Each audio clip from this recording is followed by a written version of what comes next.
Hezbollah के headquarter पर बड़ा हमला हुआ है। हिजबुल्लाह का इंटेलिजेंस हेडक्वार्टर तबाह कर दिया गया है। आईडीएफ ने यह बहुत बड़ा दावा किया है। हिजबुल्लाह का वेपन डिपो हमने ध्वस्त कर दिया। आईडीएफ ने कहा बेरूत में इजराइल का भयंकर एयर अटैक। इजरायली बमबारी में 11 लोगों की मौत हुई है और 17 लोग घायल हुए हैं। इजरायली डिफेंस फोर्सेस की तरफ से बहुत बड़ा दावा किया गया है और वो दावा यह है कि हिजबुल्लाह का इंटेलिजेंस हेडक्वार्टर पूरी तरह से तबाह हो गया है।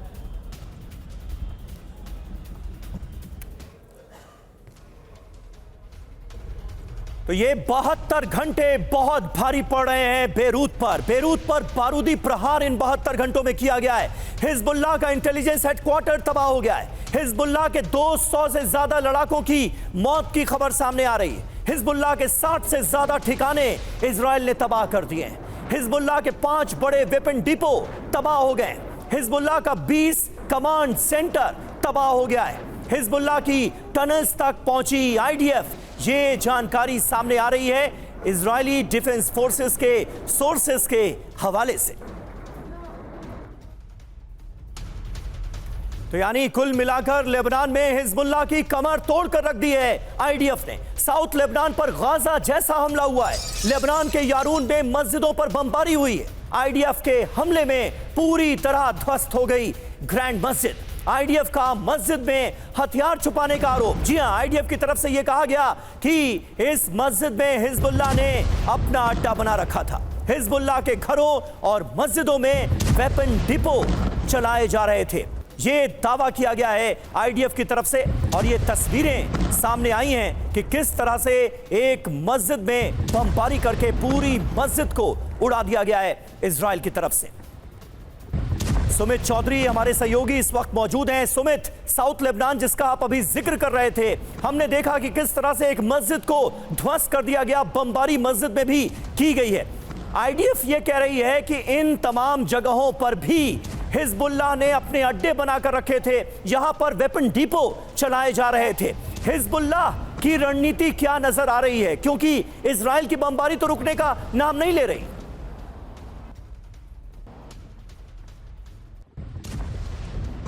तो जरूर था कि अगर साउथ लेबनान में अगर ग्राउंड फोर्सेस मूव करेगी तो निश्चित तौर पर कौन कौन से इलाकों में मूव करेगी, कौन कौन से इलाकों टारगेट, लेकिन वो इतना जल्दी होगा हिजबुल्लाह को इसके बारे में पता नहीं था। हिजबुल्लाह इसके अंदेशा नहीं लगा पाया। हिजबुल्लाह ये भी अंदेशा नहीं लगा पाया कि वो उनके इतने बड़े सारे के सारे कमांड चेन को न्यूट्रलाइज कर देगा, नसरुल्लाह को मार गिराया जाएगा। तो निश्चित तौर पर एक बौखलाहट, एक आप कह सकते हैं कि एक समय पैनिक की सिचुएशन जरूर है, खासतौर पर हिजबुल्लाह की पूरी कमांड चेन में। लेकिन सबसे बड़ी ताकत समीर इस समय हिजबुल्लाह की जो इन इलाकों में है, क्योंकि पहली बात यह कि इलाके उनके अपने हैं, इन इलाकों की नॉलेज उनको अच्छी सी है। तीसरा सबसे इंपॉर्टेंट बात यह कि ग्राउंड सपोर्ट उनको बहुत ज्यादा है हिजबुल्लाह को। अभी सेंटीमेंट लगातार हिजबुल्लाह के फेवर में कई जगहों पर है, क्योंकि उनको लगता है कि इजराइल जिस तरीके से बेरूट के आसपास के इलाकों में टारगेट कर रहा है, वो रिहायशी लोग वहां से निकल गए हैं, रिफ्यूजी बन गए, तो निश्चित तौर पर एक सेंटीमेंट का फायदा जरूर मिलेगा। और कंसोलिडेशन ऑफ ग्राउंड फोर्सेज या फिर कंसोलिडेशन ऑफ ग्राउंड सोल्जर्स या फिर आप कह सकते हैं कि OGWs, वो हिजबुल्लाह के फेवर में है। तो निश्चित तौर पर ग्राउंड फोर्सेज की जब बात करते हैं, एक तरीके का पैरेलल आपको दोनों की ताकत नजर आएगी। लेकिन इजराइल के पास जो एयर डिफेंस सिस्टम्स हैं, जो एयर आप कह सकते हैं एक सुपीरियरिटी है, वो है इजराइल की सबसे बड़ी ताकत और इजराइल उसी का इस्तेमाल कर रहा है। वो बिना घुसे लगातार धाइया के कमांड कंट्रोल सेंटर हो, उनके आर्म्स एंड एम्यूनिशन डेपो हो, उनके लगातार जो बड़े कमांडर्स की मीटिंग होती है। एक एग्जांपल देता हूं समीर आपको, 2 दिन पहले करीबन IRGC के और हिजबुल्लाह के कमांडर की मीटिंग हो रही थी, एक टॉप कमांडर्स की। इजराइल ने वहीं अटैक किया, उसी समय अटैक किया और कई लोग मारे गए। तो आप मानिए कि स्ट्रैटेजी बनाने तक का मौका नहीं दिया जा रहा है हिजबुल्लाह को। तो निश्चित तौर पर एक बड़ी आप कह सकते हैं कि एक बड़ा एज है इजराइल के पास। लेकिन ये जरूर है कि हिजबुल्लाह भी लगातार रिटेलिएट करने की पूरी कोशिश कर रहा है, अपनी ताकत को कंसोलिडेट कर रहा है। बिल्कुल सही आपने कहा। इस वक्त सीधे तौर पर इजराइल का एज नजर आ रहा है और इजराइल की जो इंटेलिजेंस है वो जबरदस्त तरीके से कारगर साबित हो रही है हिजबुल्लाह के खिलाफ, हमास के खिलाफ। गाजा में हमास, लेबनान से हिजबुल्लाह और यमन से हूती, ये 3 बड़ी मुश्किलें इजराइल के मद्देनजर। वहीं यमन पर टॉम हॉक क्रूज मिसाइल से हमला किया गया है। अमेरिका ने हूती के ठिकानों पर हमला किया है। अमेरिकी नेवी का क्रूज मिसाइल से हमला। हुदैदा में हूती का कमांड ऑफिस तबाह कर दिया गया है और ये हमला अमेरिका की तरफ से किया गया है। यमन पर टॉम हॉक क्रूज मिसाइल से हमला किया गया है। अमेरिका ने हूती पर यह बड़ा हमला अंजाम दिया है। हूती के ठिकानों को चुन चुन कर बनाया गया है निशाना अमेरिकन नेवी की तरफ से।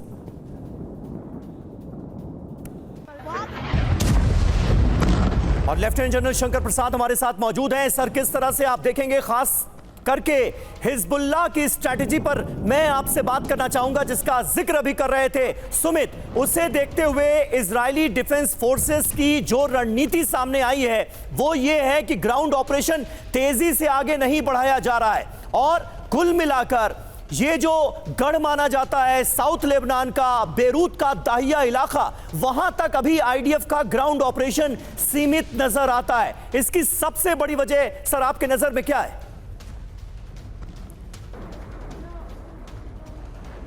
Thank you very much. देखिए, सबसे पहले आज ये समझना चाहिए कि 1 साल हो चुका है, 365 डेज इस लड़ाई को। जी, ये लड़ाई आज कहाँ खड़ी है? इस लड़ाई में आज की तारीख में भी 100 होस्टेजेस अभी तक इजराइल के टेररिस्ट के कब्जे में हैं। सैकड़ों लोग, thousand of people in Gaza, thousand of people in Lebanon and some in Yemen का बुरा हाल है। कितनी बिल्डिंगें गिर चुकी हैं। टैक्टिक स्ट्रैटेजी जो मर्जी हो, किसकी भी हो, चाहे हिजबुल्लाह की हो, चाहे हमास की हो, चाहे हुती की हो, चाहे ईरान की हो, चाहे सीरिया की हो, आज का जो रिपोर्ट कार्ड है उसको देखिए तो आप समझेंगे कि ये लड़ाई कहाँ पर खड़ी है और कहाँ जा रही है। जी। एक तरफ 100 होस्टेजेस हैं, एक तरफ करोड़ों बिलियंस ऑफ डॉलर्स का नष्ट हो चुका है प्रॉपर्टीज और ह्यूमन बींग्स की सफरिंग। अब जहाँ तक कि माइनर टैक्टिक्स का सवाल है, जो स्पेसिफिक सवाल आपने मुझसे पूछा, जी, उसमें मैं ये कहूँगा कि इस समय the most important thing for Israel is to conserve its man power. उनको कोई जहाँ तक हो सकता है उनको अपनी कैजुअलिटीज़ को, फिजिकल कैजुअलिटीज़ को कम करना है, कम करना चाहिए, क्योंकि इजराइल में man power is the most valuable asset, जो कि हिजबुल्लाह और हमास उसकी केयर नहीं करते। They don't have any value for human life. कितने मर चुके हैं सिविलियंस, उनको कोई परवाह नहीं है। कितने मर चुके हैं हिजबुल्लाह, हमास और यूती, उनको कोई परवाह नहीं है। लेकिन एक इजरायली मरता है तो हमें बहुत परवाह है, इजराइल को बहुत उसकी परवाह है। तो हमेशा इनको ये सोचकर चलना है इजरायली आर्मी को कि ग्राउंड फोर्सेस को वहीं इस्तेमाल किया जाए जहाँ पे देयर इज सफिशिएंटली गारंटीज कि ये लैंड फोर्सेस को कोई इसकी हानि